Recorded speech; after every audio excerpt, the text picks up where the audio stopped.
Welcome to Orlando Magic Now. I'm Charles King here with Brian Schmitz, who's always dressed better than I am, and we're going to talk about the Orlando Magic. Everyone has to be thrilled. The Magic have won 3 games in a row. We'll review last week, and then we'll talk a little bit about the upcoming week as well. Okay, so they went 3-1 last week, lost to the Cavs on the road. It was pretty ugly. And then the Magic win 3 straight against the Knicks, the Bucks, the Celtics. They're now 9-8 on the season. That's good enough for 8th in the East, so playoff bound, right? I think they get that parade route downtown, get that configured, but it all kind of depends too on these were teams in their weight class, obviously, but still, a win is a win and a win because everybody knows, the fans know the misery that this team has undergone the last 3 seasons of 20, 23, and 25 victories. So any little nudge and improvement is great. Well, you talked about teams that are in their weight class, but I think those are the games that probably give fans the most confidence, because you look at teams like the Bucks and the Celtics, very similar rosters to the Magic in that they're short a star, but those 2 teams made the playoffs last year where the Magic didn't. So seeing wins over teams like them and the Knicks that they're competing with for the lower end playoff berths is, I think it's promising. Well, because just take the flip side. If you lose to these teams, it's like, oh, here we go again, same old Magic team. And everybody had a lot of great things to say about Boston last season and their coach, Brad Stevens. So the game Sunday night with the Magic really out-hustled them, beat the Celtics at their own game. I mean, that was really a step that this club needs to take, because they're kind of constructed similarly because of their rebuild situations. And what the Magic showed is that they can compete at that level. Now, as Scott Skiles always says, now, can you take it to the next level? Because then we're going to find out on this road trip. Yeah, and I think the big thing we got to talk about here, obviously, is the lineup change. Scott Skiles changes the lineup after the Cavs loss, moves Victor Oladipo to come off the bench. Channing Frye comes into the starting lineup. And so let's talk about Victor Oladipo first. I think that's what is the most interesting about the lineup change. Obviously, they've won 3 in a row since he's come off the bench, and Fournier has moved into the starting 2 position. Harris has been moved to the 3, and obviously Frye at the 4. So Oladipo has played well. He's averaged 20 points a game off the bench. He's had 3 of his better games of the season. And after the games, Oladipo seems to be saying all the right things, that he's, what's most important is the team winning. But you can sense in his tone, his voice, he's a little irritated. And I think that's to be expected, a person who's started since he came into the league. Well, he's a lot irritated, but Victor is towing the company line, and he's saying all the right things when the microphones and the notepads are put in front of him, that this is a team game and he'll do whatever the coach and whatever the franchise asks him to do so they can move up in the standings. But Victor's not happy. His camp certainly is not happy, because here's a guy that in another year is going to be in line for a contract, and let's face it, when you're pushed to the bench, your playing time shrinks a little bit, and just the perception of your role. So it's going to be interesting. Now, Skiles says that this is not a permanent move. It might not be, depending on how it all works out, how Victor plays, how Evan Fournier plays. And to me, if Fournier remains consistent, and he's been really the best player so far this season, that's going to tell what Scott is going to do with this lineup, if he's going to keep Victor in that role. Fournier has to be consistent, because if he's not, if Fournier is trending down, then what do? Do you go back to Victor? I mean, obviously they don't want this 6-man shuffle all the time, but Fournier is better for this lineup, playing alongside point guard Elfrid Payton, because he moves the ball better. He's a better shooter than Victor. There's no qualms about that if you look at the stats.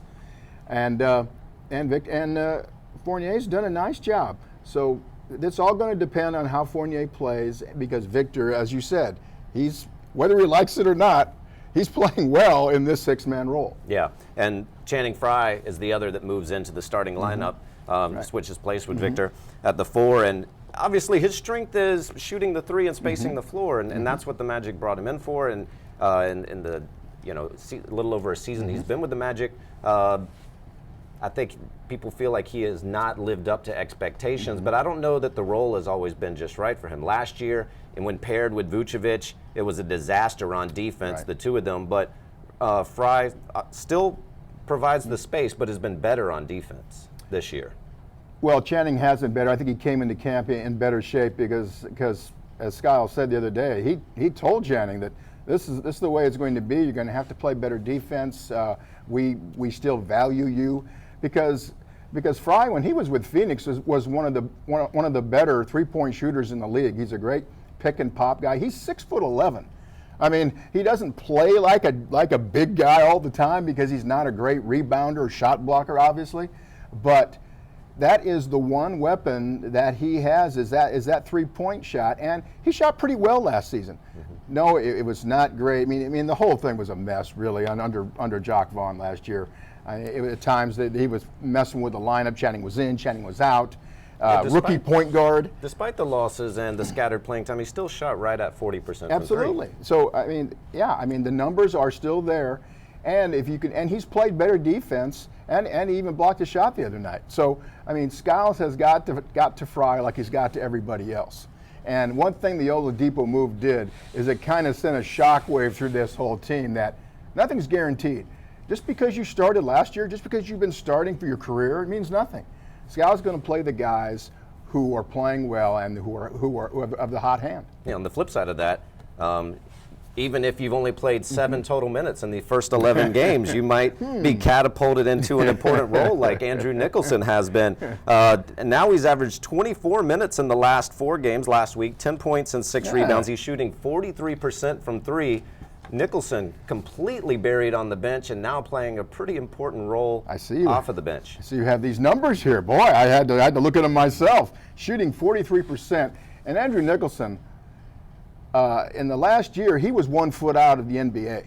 I mean, he still had a contract that was relatively inexpensive, and he was taking a roster spot. And a lot of times last season, he was the 12th man. Right. So if Skiles can exhume his career, as I wrote this morning, I mean, you got to trust the moves that Scott makes, especially this Oladipo move. But Nicholson played very well this summer for the Canadian team, and he got in terrific shape, and he has what Jock Vaughn used to call an old man's game, like you'd see at the YMCA. I mean, he kind of plods along, but he has some scoop shots, and he worked on his three-point shot. He made one the other night against the Celtics, drove to the hoop and slammed it down. And it looked like a totally different guy, and we're at press row like, what has gotten into Andrew Nicholson? But he's seeing playing time, and Skiles has taken this power forward spot, which is really a weakness on the team, there's no question. It's Channing Frye, it's Jason Smith, and it's Andrew Nicholson, and he's getting something from every guy. Yeah, well, clearly the new starting lineup, the biggest thing notable is that Oladipo is now coming off of the bench, but with increased playing time, starting job for Frye, increased playing time for Nicholson, and now it appears that Jason Smith has more or less replaced Dedmon for the minutes on that front line. One thing those 3 players have in common, Nicholson, Frye, and Smith, is that all of those players can step out and hit a long jump shot. Maybe that's what Dedmon doesn't bring. Better rim protector, I would think, but his minutes have decreased drastically in the last couple of games in favor of Smith. Yeah, Dwayne does not bring much of an offensive game at all, actually.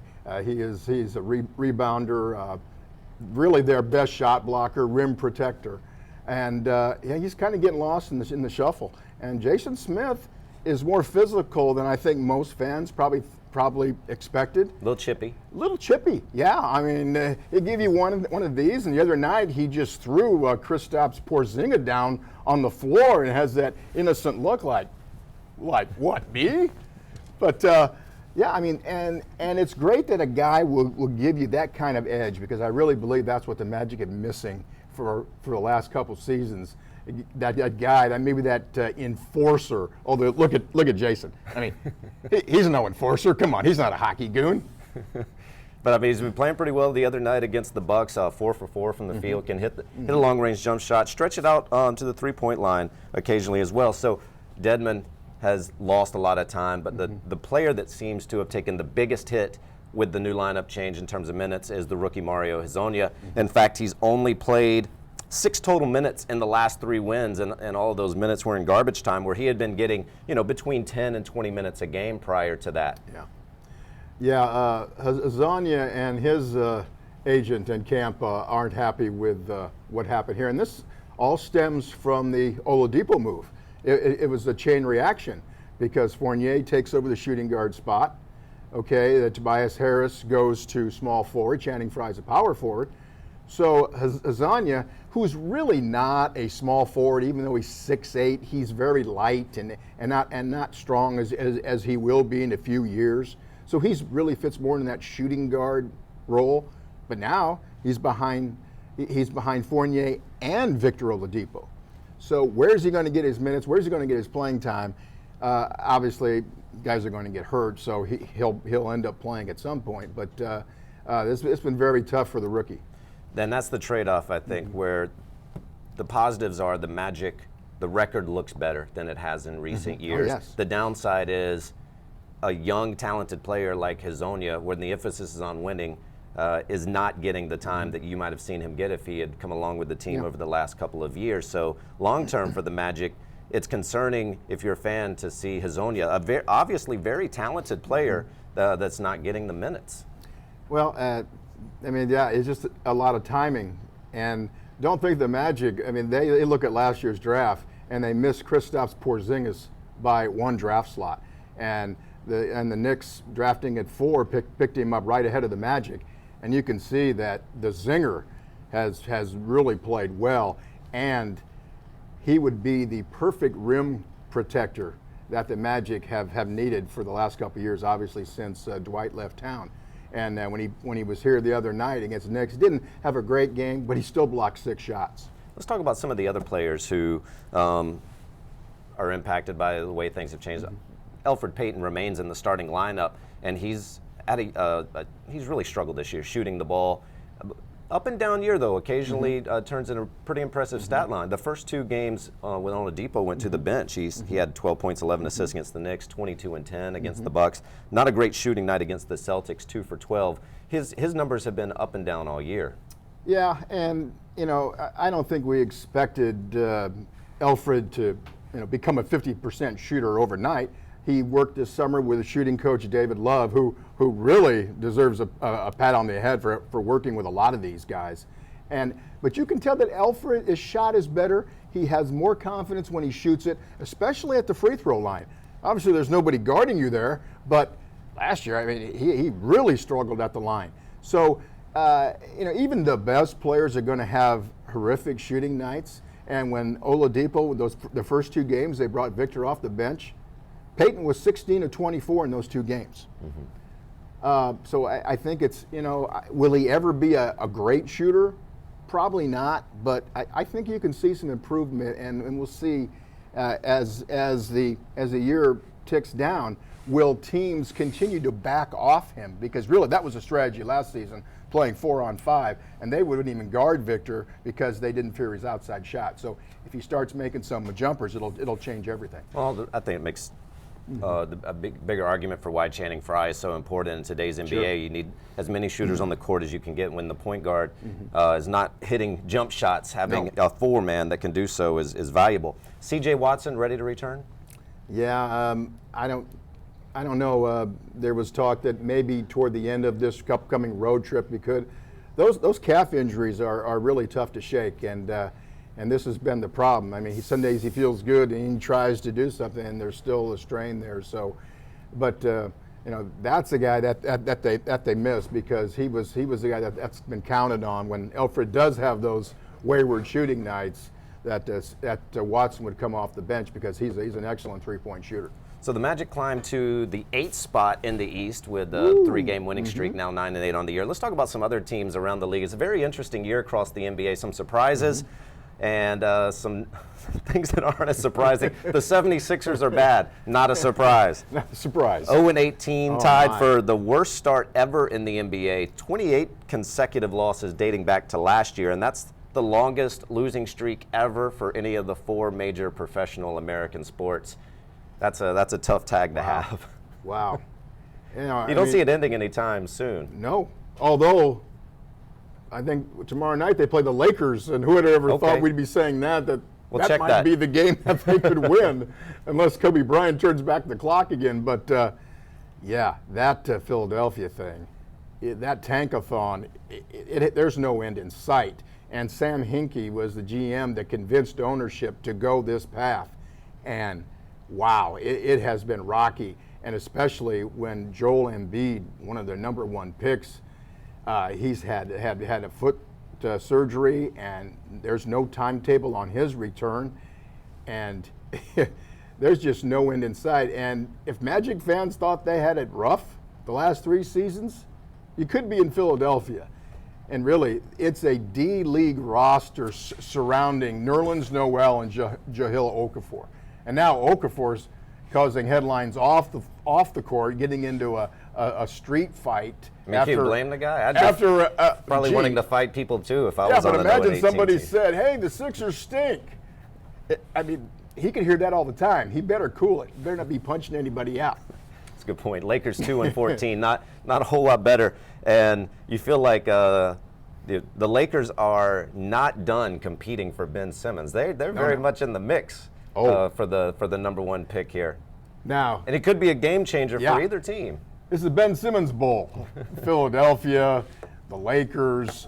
It's probably going to go down to the wire. And if Kobe Bryant really was looking out for the Lakers franchise, he'd keep taking 30 shots a game. Well, yeah, he could do that, or he could just sit and let the young guys. It's really what he should do. In all seriousness, he should really take a seat on the bench and come off whenever Byron Scott needs him, and let D'Angelo Russell, Julius Randle, Jordan Clarkson, and these guys develop, because really that's the future.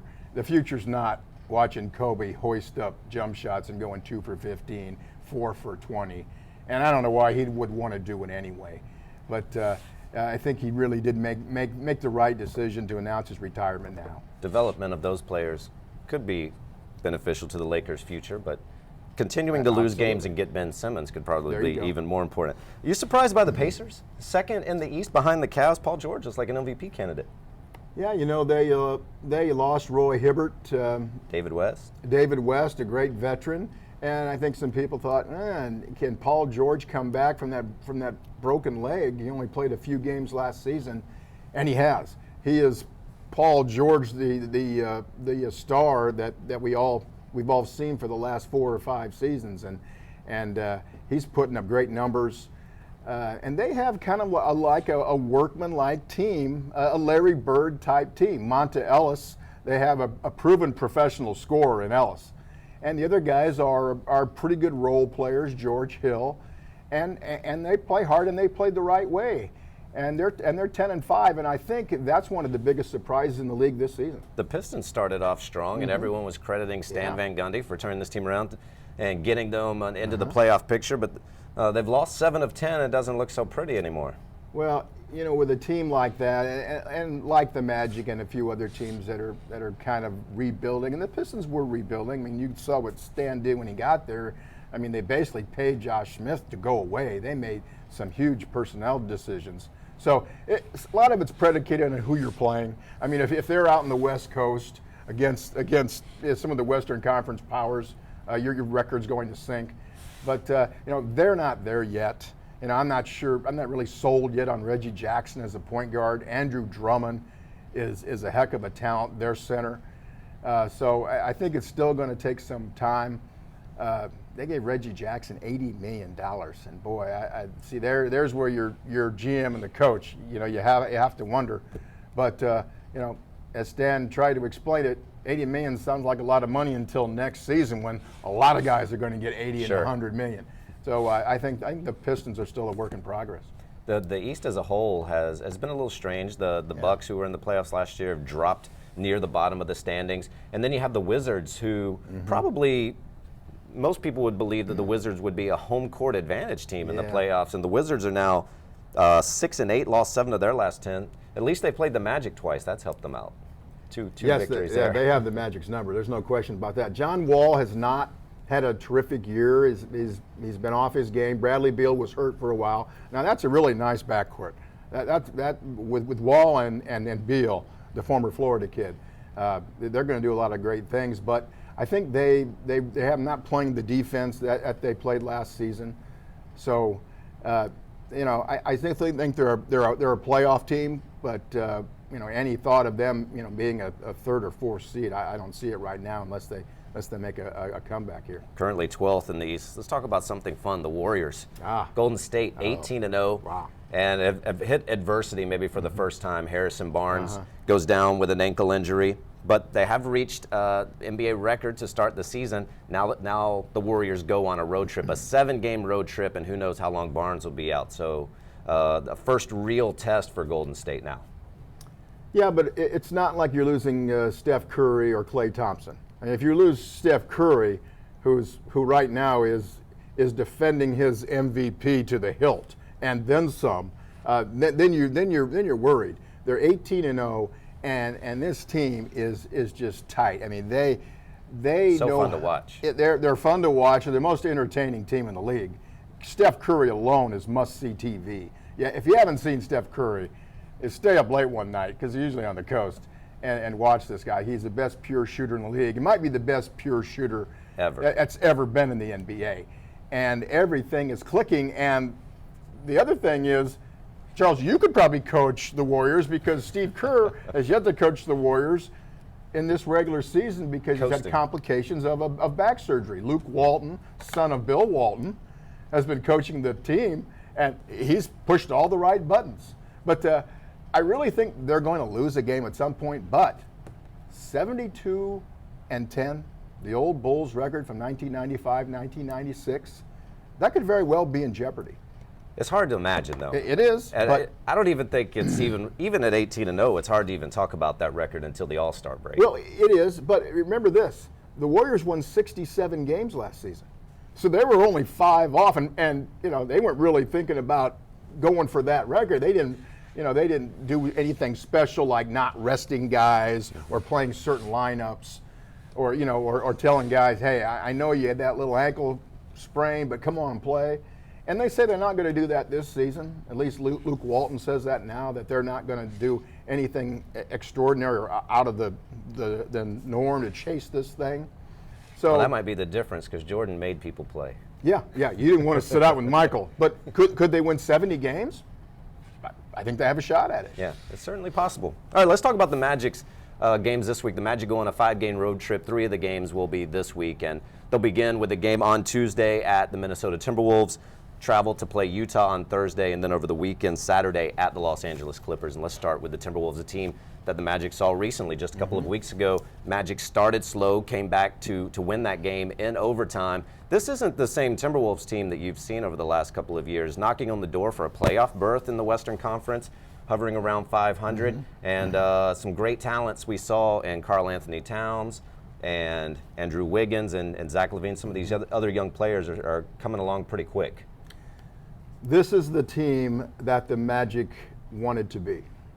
I mean, let's face it, when you are tanking, and you can call it whatever you want, but to get these lottery picks, the Magic, these are the type of guys that the Magic wanted, future franchise players, potential franchise players, and they would have been happy with even one of these guys. The Timberwolves got them both, and they're going to be terrific, and they won in double overtime against the Timberwolves when they were here, and Karl Anthony Towns just changed the game totally. Wiggins is going to be a terrific closer, and it's a heck of a 1-2 punch. But Karl Anthony Towns, he's 19 years old, and everybody talks about Anthony Davis, and Anthony Davis is a terrific young player, terrific young big, but this Towns kid is going to give him a run for his money. So another team that the Magic saw recently, the Utah Jazz, and I think until recently probably the best complete game that the Magic put together was the game at home against Utah. Granted, the Jazz were without Rudy Gobert and Rodney Hood, who were both pretty important players for that team. Oh, absolutely. And Utah is a team that's been on the cusp of a playoff berth in recent years and are now really in the mix. They currently sit 6th in the West with an 8-7 record. How you feel this game's going to go? Again, I think the teams are similar, and another rebuilding team like the Magic only they kind of, Gordon Hayward, Dante Exum's out for the season, so they're going with their backup point guard. But Rudy Gobert, he didn't play against the Magic, so I mean that changes everything really, because this guy has incredible wingspan, and he was a late pick from France, friends with Evan Fournier, and he could change a game because he can block shots from everywhere, and he can guard bigs and smalls. And there you see Gordon Hayward, terrific scorer, and the Jazz have some nice pieces. The only problem, of course, is they're in the West. Location, location, location. And boy, it's hard to tell how good teams are when it's like the SEC sometimes in football, where they beat each other up all the time. Well, the struggles of the Clippers and the Rockets and some other teams in the West, it might open the door for some new teams like the Jazz to get in the mix this year. Saturday at the Clippers, that's who the Magic will play to finish off the week. A rough start for the Clippers, but they kind of own the Magic. They've won 3 straight against Orlando, and all 3 of those victories have been by 20 points or more. Well, the Clippers have all-stars. The Clippers have, a Griffin and Chris Paul. Those are perennial all-stars and terrific players. Now, to me, they have a chemistry issue. Well, they made some moves to improve the bench, and that hasn't really worked out so well. I'm not sure it improved it. Lance Stevenson, as you see him there, he's a temperamental guy, and a lot of guys don't like to play with him. Josh Smith, and they brought him aboard, and why Doc Rivers thought that would be a good idea. DeAndre Jordan, he's not a scorer. He's a defensive player, and there's just not something quite right with this Clippers. And of course, we can't forget J.J. Redick, who played with the Magic. They're just not together. And Doc talked about this. It's hard to put your finger on it with all this talent, but Golden State blew them out, and Golden State had no problem with them whatsoever. So it's going to be interesting because they tinkered with the roster and didn't get the results. So we'll see what Doc can do now. Well, maybe the fact that Doc is having trouble putting his finger on it might be part of the problem. It could be. So let's talk about this roster change one last time before we go. Seems to be working pretty well now. Three straight wins. Right. Oladipo playing well off the bench. Skiles has tinkered with the lineup all season long and experimented with things, but do you think he's finally found a formula that's going to work long term, or do you think this is just the most recent change of many changes to come with this team?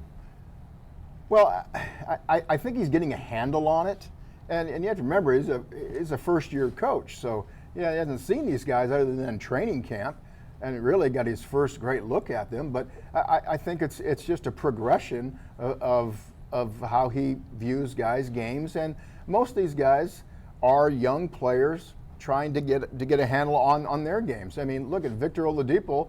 Some people thought, nationally, there's a kind of a different perspective than there is locally. Nationally, everybody thinks the Magic have some great young pieces. Well, here in town, when you can look at these guys all the time, you can see their flaws, you can see their warts. And now, with Scott moving Victor Oladipo to the 6-man role, wow, things clicked. Puts Fournier at the starting shooting guard, and it's worked out well. But there is a cap to the Magic season. Let's face it, when you don't have an all-star, you don't have a guy you can give the ball to at the end of a game, there's always going to be a ceiling of how good you can be.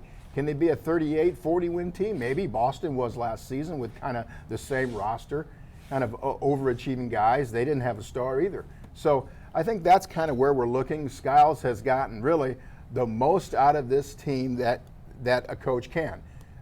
Jacques Vaughn could not get the most out of that team the last 3 seasons. And in fairness to Jacques, you can forget about the first season because that was just putting the team together. But last year specifically, the same kind of core, Charles, and Jacques just could not get the kind of results that Scott's getting, especially on the defensive end. That's where I think, and that's Scott's calling card, is defense, and I think you can see that he's made an impression. Yes, we see at the beginning of the year this team had an improved defense. Now with the roster changes, we're starting to see a little bit better offensive team and more production out of some of these guys. So the Magic take this 3-game winning streak on the road, 5 road games, 3 of them next week, and then the Magic will return home to face the Cavaliers at the end of next week. All right, that does it for Orlando Magic Now. We appreciate you watching. For Brian Schmitz, I'm Charles King, and we'll see you next Monday.